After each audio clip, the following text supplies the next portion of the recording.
Hi, we're live. Um, yeah, it's Wednesday. It is 7:30, and you guys are here with me, and I'm here with you. And we've had a lot going on again. It's been another very busy week. Um, so I'm really excited about something that I got to do today. We some of you guys know I work for a truck driving school, which it was really fun today. So today I got to go out to the range and actually get behind the wheel. And I got to drive a semi. It was awesome. I'm not good at it. I'm not good at it.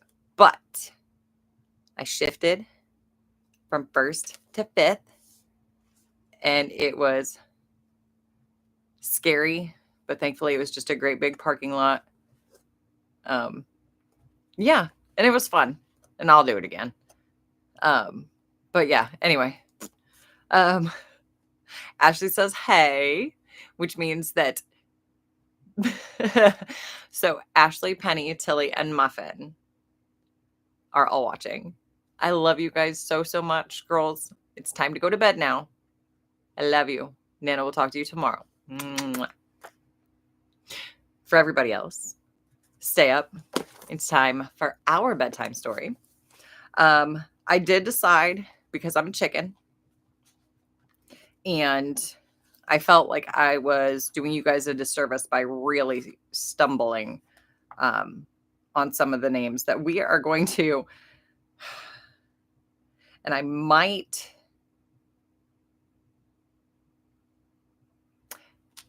I think this is going to be more phonetic in the fairies and sea folk. So we are going to just skip ahead a section.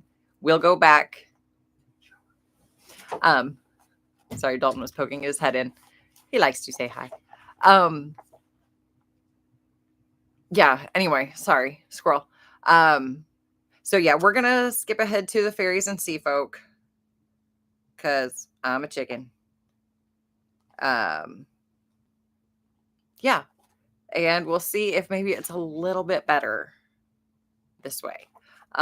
So as always, if you are watching on your phone or a laptop and can comment, let me know that you're here.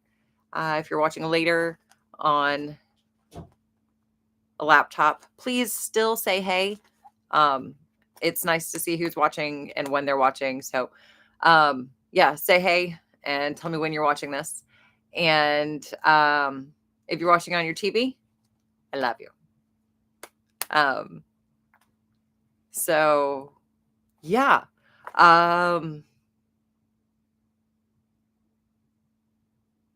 See, is there anything else I wanted to chit chat with you guys about? There's always stuff I want to chit chat with you guys about, but we'll just go ahead and get started. So tonight we'll start Fairies and Sea Folk, and as always, it has a little introduction. In his book on fairies, Yeats tells us that the Irish word for fairy is sheehogue, a diminutive of she and banshee, and that fairies are Dini she, fairy people. This section covers both of what Yeats defines as trooping fairies and solitary fairies, along with their often mischievous and fickle ways. Towards the end of the chapter, we also turn to the watery depths of the sea, with classic Irish stories of sea people, mermaids, and marrow, the latter being an Irish type of mermaid whose enchanted cap enables it to swim down deep in the sea. Yeah, fairies and mermaids, let's do it. So then tonight's tale is called The Golden Spears. Once upon a time, there lived in a little house under a hill a little old woman and her 2 children, whose names were Conla and Nora.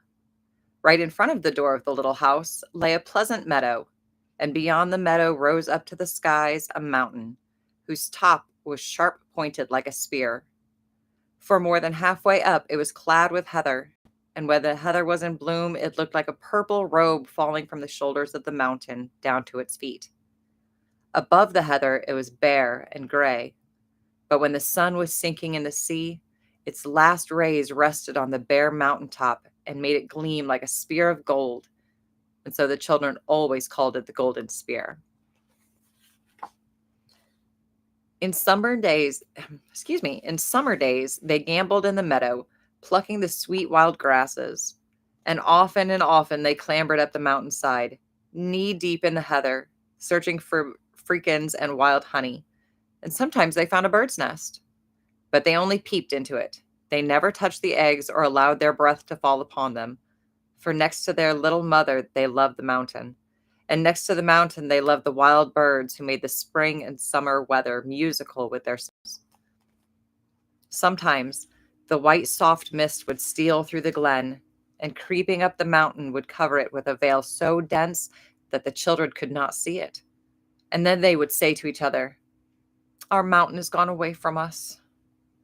But when the mist would lift and float off into the skies, the children would clap their hands and say, "Oh, there's our mountain back again." In the long nights of winter, they babbled of the spring and summertime to come, when the birds would once more sing for them, and never a day passed that they didn't fling crumbs outside their door or on the borders of the wood that stretched away toward the glen.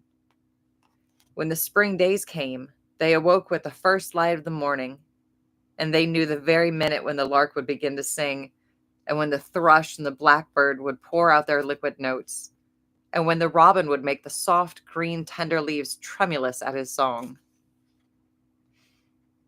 That's so sweet. It chanced one day that when they were resting in the noontide heat, under the perfumed shade of a hawthorn in bloom, they saw on the edge of the meadow, spread out before them, a speckled thrush cowering in the grass. "Oh, Conla, Conla, look at the thrush, and look up in the sky. There's a hawk," cried Nora. Conla looked up, and he saw the hawk with quivering wings, and he knew that in a second it would pounce down on the frightened thrush. He jumped to his feet, fixed a stone in his sling, and before the whir of the stone shooting through the air was silent, the stricken hawk tumbled headlong into the grass. The thrush, shaking its wings, rose joyously in the air, and perching upon an elm tree inside of the children, he sang a song so sweet that they left the hawthorn shade and walked along together until they stood under the branches of the elm. And they listened and listened to the thrush's song, and at last Nora said, "Oh, Conla, did you ever hear a song so sweet as this?" "No," said Conla, "and I do believe sweeter music was never heard before." "Ah," said the thrush, "that's because you never heard the 9 little pipers playing. And now, Conla and Nora, you saved my life today." "It was Nora saved it," said Conla, "for she pointed you out to me, and also pointed out the hawk which was about to pounce on you." "It was Conla saved you," said Nora, "for he slew the hawk with his sling." "I owe my life to both of you," said the thrush. "You like my song, and you say you have never heard anything so sweet. But wait till you hear the 9 little pipers playing." "And when shall we hear them?" said the children. "Well," said the thrush, "sit outside your door tomorrow evening, and wait and watch until the shadows have crept up the heather. And then, when the mountain top is gleaming like a golden spear, look at the line where the shadow on the heather meets the sunshine, and you shall see what you shall see." And having said this, the thrush sang another song sweeter than the first, and then saying, "Goodbye," he flew away into the woods. The children went home, and all night long they were dreaming of the thrush and the 9 little pipers. And when the birds sang in the morning, they got up and went out into the meadow to watch the mountain. The sun was shining in a cloudless sky, and no shadows lay on the mountain. And all day long they watched and waited. And at last, when the birds were singing their farewell song to the evening star, the children saw the shadows marching from the glen, trooping up the mountainside and dimming the purple of the heather. And when the mountain top gleamed like a golden spear, they fixed their eyes on the line between the shadow and the sunshine. "Now," said Conla, "the time has come." "Oh, look, look," said Nora, And as she spoke, just above the line of shadow, a door opened out, and through its portals came a little piper dressed in green and gold. He stepped down, followed by another and another, until there were 9 in all. And then the door slung back again. Down through the heather marched the pipers in a single file, and all the time they played a music so sweet that the birds, who had gone to sleep in their nests, came out upon the branches to listen to them. And then they crossed the meadow, and they went on and on until they disappeared in the leafy woods. While they were passing, the children were spellbound and couldn't speak. But when the music had died away in the woods, they said, "The thrush is right. That is the sweetest music that was ever heard in all the world." And when the children went to bed that night, the fairy music came out to them in their dreams. But when the morning broke, and they looked out upon the mountain and could see no trace of the door above the heather, they asked each other whether they had really seen the little pipers or only dreamt of them. That day, they went out into the woods, and they sat beside a stream that pattered along beneath the trees. And through the leaves, and through the leaves tossing in the breeze, the sun flashed down upon the streamlet, and shadow and sunshine danced upon it. As the children watched the water sparkling where the sunlight fell, Nora said, "Oh, Conla, did you ever see anything so bright and clear and glancing as that?" "No," said Conla, "I never did." "That's because you never saw the crystal hall of the fairy of the mountains," said a voice above the heads of the children. And when they looked up, who should they see perched on a branch but the thrush? "And where's the crystal ball of the fairy?" said Conla. "Oh, it is where it always was and where it always will be," said the thrush. "And you can see it if you like." "We would like to see it," said the children. "Well then," said the thrush, "if you would, all you have to do is follow the 9 little pipers when they come down through the heather and cross the meadows tomorrow evening." And the thrush, having said this, flew away. What do we know about fairies? Don't listen. If a bird can talk to you, probably a fairy. But we shall see. Conla and Nora went home, and that night they fell asleep talking of the thrush and the fairy and the crystal hall. And the next day they counted the minutes until they saw the shadows thronging from the glen and scaling the mountainside. And at last they saw the door springing open and the 9 little pipers marching down. They waited until the pipers had crossed the meadow and were about to enter the wood, and then they followed them, the pipers marching on before them and playing all the time. It was not long until they had passed through the wood, and then what should the children see rising up before them but another mountain, smaller than their own, but like their own, clad more than halfway up with purple heather, and whose top was bare and sharp-pointed and gleaming like a golden spear. Up through the heather climbed the pipers. Up through the heather the children clambered after them. And the moment the pipers passed the heather, a door opened, and they marched in, the children following, and the door closed behind them.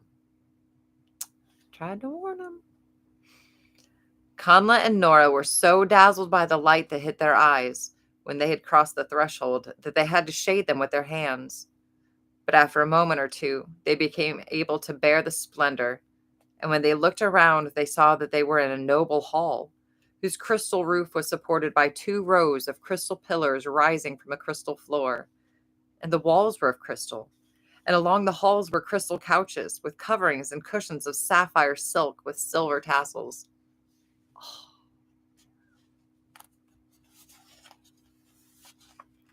Over the crystal floor, the little pipers marched. Over the crystal floor, the children followed. And when a door at the end of the hall was opened to let the pipers pass, a crowd of colors came rushing in, and floor and ceiling and stately pillars and glancing couches and shining walls were stained with 1,000 dazzling hues. Out through the door the pipers marched. Out through the door the children followed. And when they crossed the threshold, they were treading on clouds of amber, of purple, and of gold. "Oh, Conla," said Nora, "we have walked into the sunset."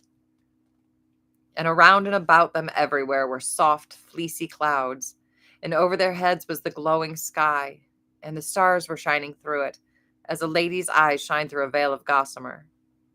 And the sky and stars seemed so near that Conla thought he could almost touch them with his hand. When they had gone some distance, the pipers disappeared. And when Conla and Nora came to the spot where they had seen the last of them, they found themselves at the head of a ladder, all the steps of which were formed of purple and amber clouds that descended to what appeared to be a vast and shining plain, streaked with purple and gold. In the spaces between the streaks of gold and purple, they saw soft, milk-white stars, and the children thought that the great plain so far below them also belonged to Cloudland. They could not see the little pipers, but up the steps was borne by the cool, sweet air the fairy music. And lured on by it step by step, they traveled down the fleecy stairway. When they were little more than halfway down, there came mingled with the music a sound almost as sweet, the sound of waters toying in the still air with pebbles on a shelving beach. And with the sound came the odorous brine of the ocean. And then the children knew that what they thought was a plain in the realms of Cloudland was the sleeping sea, unstirred by wind or tide, dreaming of the purple clouds and stars of the sunset sky above it. When Conla and Nora reached the strand, they saw the 9 little pipers marching out toward the sea. And they wondered where they were going to.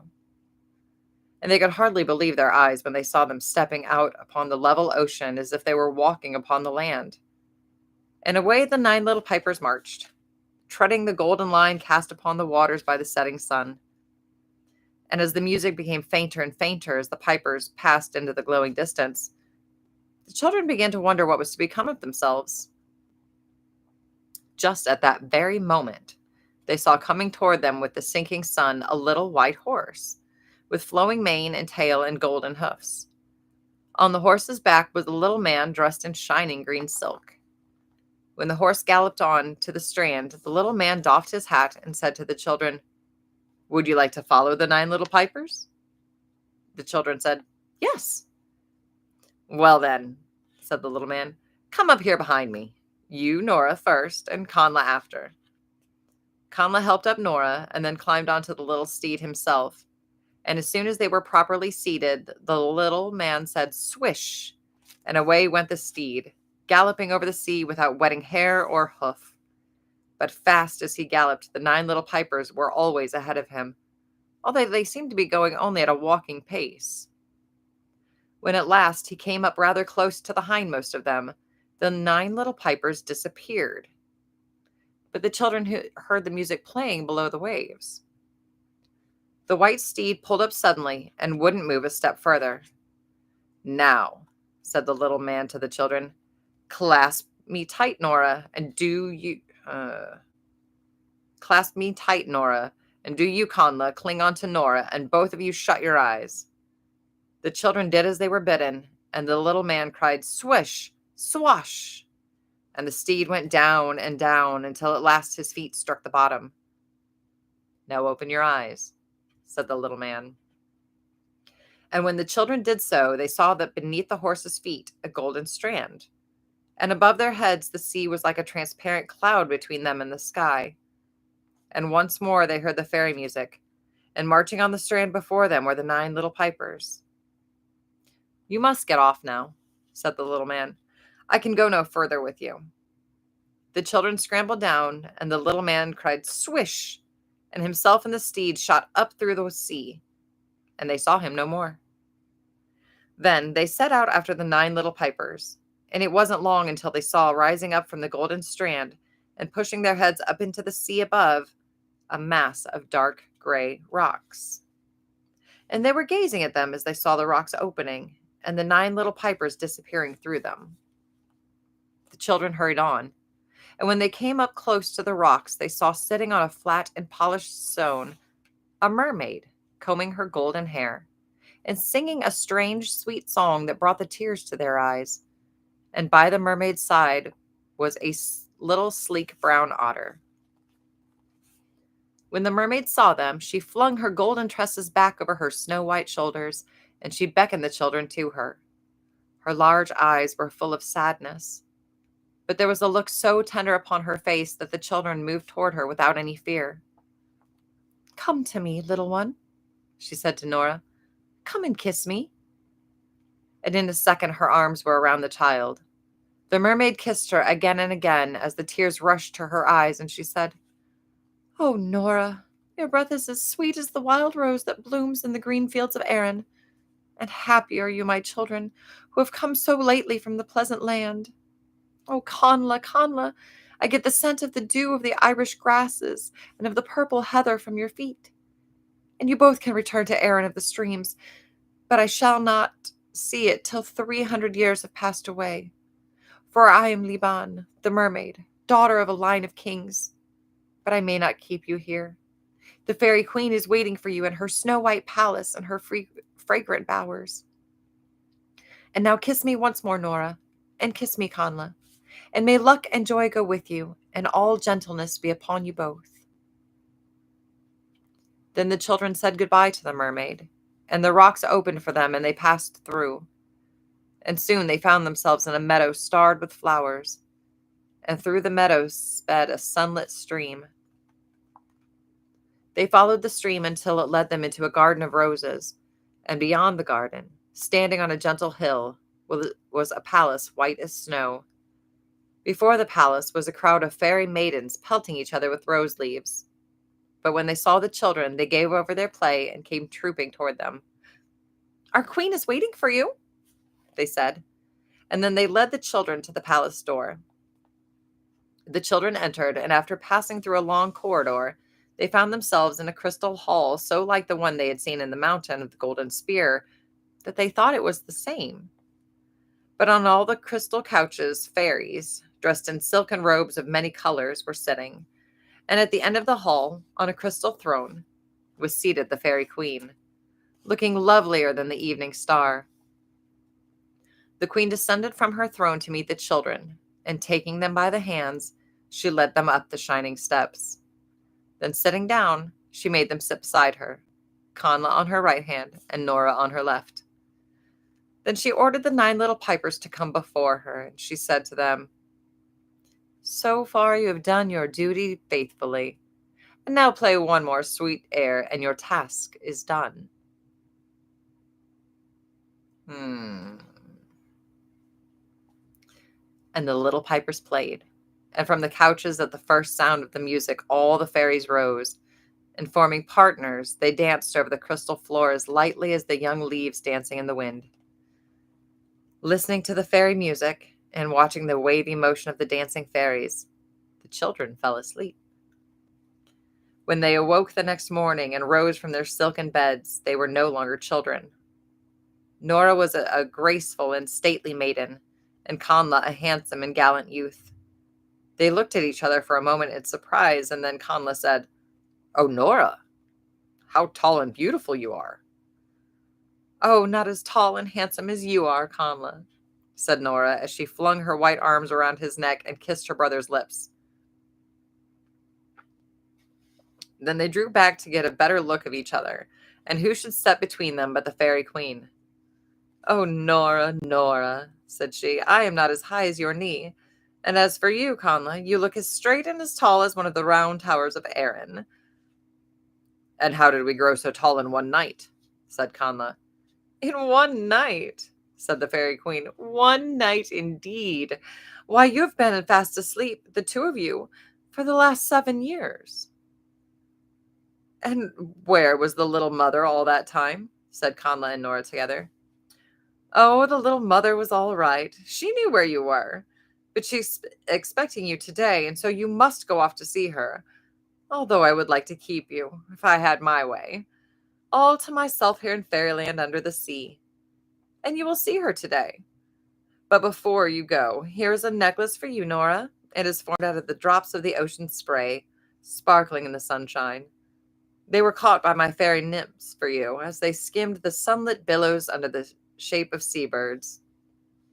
and no queen or princess in the world can match their luster with the diamonds won with toil from the caves of earth. As for you, Kana, here's a helmet of shining gold fit for a king of Erin, and a king of Erin you will yet be. And here's a spear that will pierce any shield, and here's a shield that no spear can pierce, and no sword can cleave, as long as you as long as you fasten your warrior cloak with this brooch of gold. And as she spoke, she flung around Conla's shoulders a flowing mantle of yellow silk, and pinned it at his neck with a red gold brooch. Ooh, red gold? Mm-hmm. And now, my children, you must go away from me. You, Nora, will be a warrior's bride in Erin of the Streams, and you, Conla, will be king yet over the loveliest province in all the land of Erin. But you will have to fight for your crown, and the days of battle are before you. They will not come for a long time after you have left the fairyland under the sea. And until they come, lay aside your helmet, shield, and spear, and warrior's cloak and golden brooch. But when the time comes when you will be called to battle, enter not upon it without the golden brooch I gave you fastened in your cloak, for if you do, harm will come to you. Now kiss me, children. Your little mother is waiting for you at the foot of the golden spear. But do not forget to say goodbye to Liban the mermaid, exiled from the land she loves, and pining in sadness beneath the sea. Conla and Nora kissed the fairy queen, and Conla, wearing his golden helmet and silken cloak, and carrying his shield and spear, led Nora with him. They passed from the palace through the garden of roses, through the flowery meadow, through the dark gray rocks, until they reached the golden strand. And there, sitting and singing the strange, sweet song, was Liban the mermaid. And so you are going up to Erin, she said, up through the covering waters. Kiss me, children, once again. And when you are in Erin of the Streams, sometimes think of the exile from Erin beneath the sea. That's so sad. And the children kissed the mermaid, and with sad hearts bidding her goodbye, they walked along the golden strand. And when they had gone what seemed to them a long way, they began to feel weary. And just then they saw coming toward them a little man in a red jacket leading a coal-black steed. When they met the little man, he said, Conla, put Nora up on this steed, then jump up before her.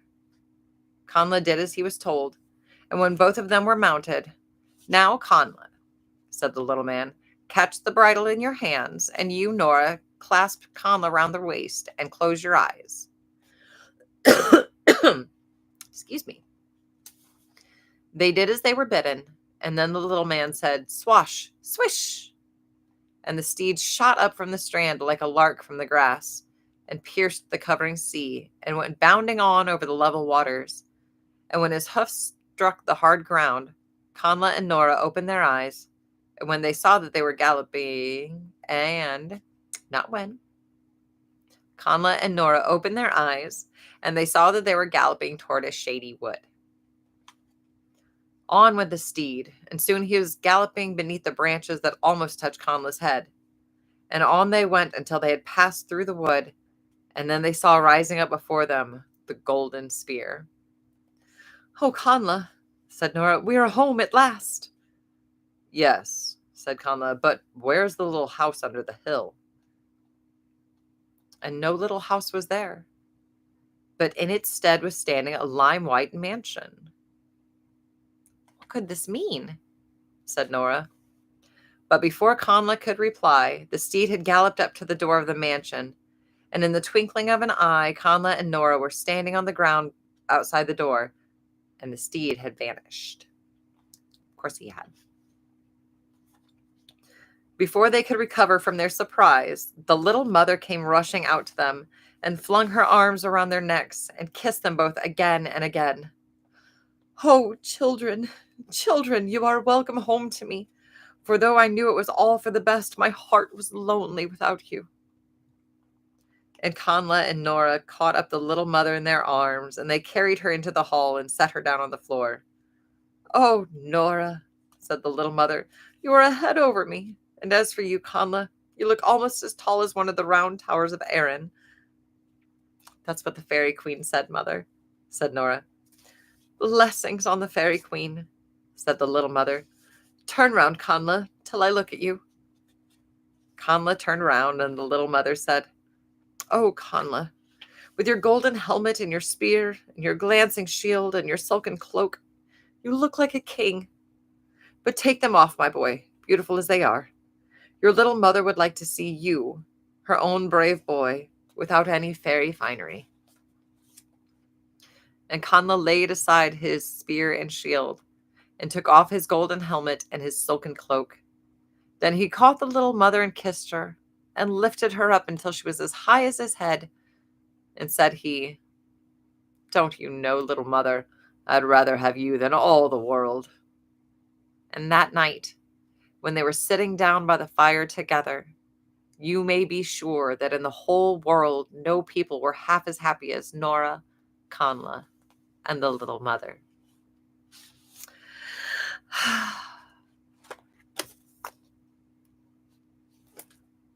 That was a good one.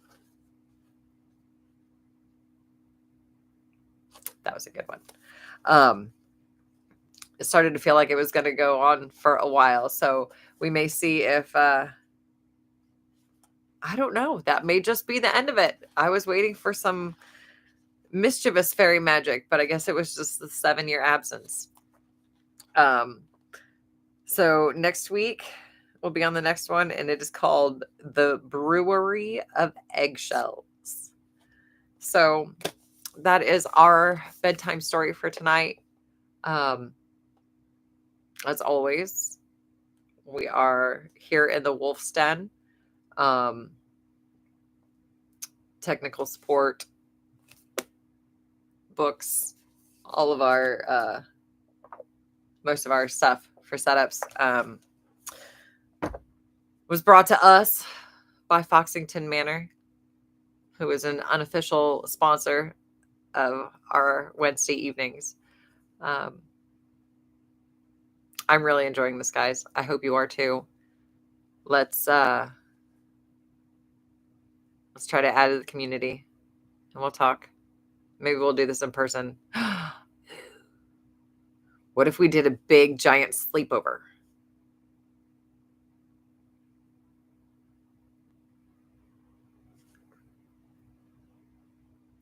Okay, but at that point, you guys we'll have to do several stories. You guys may have to read some of your own, but that would be awesome. Anyway, so lots more stuff in the works. Lots of stuff we're going to think about, talk about, chitter chat. Yes. So Tilly said no thanks. What, to a sleepover? Okay. Well, anyway, I love you guys. Thank you so much for being with me on another Wednesday. Yeah, I'll see you guys next week. Maybe I'll pop up with a live later this week. You never know with me. So I'll see you guys next week. Like, subscribe, share. Please, please, please share. Thank you guys. Bye.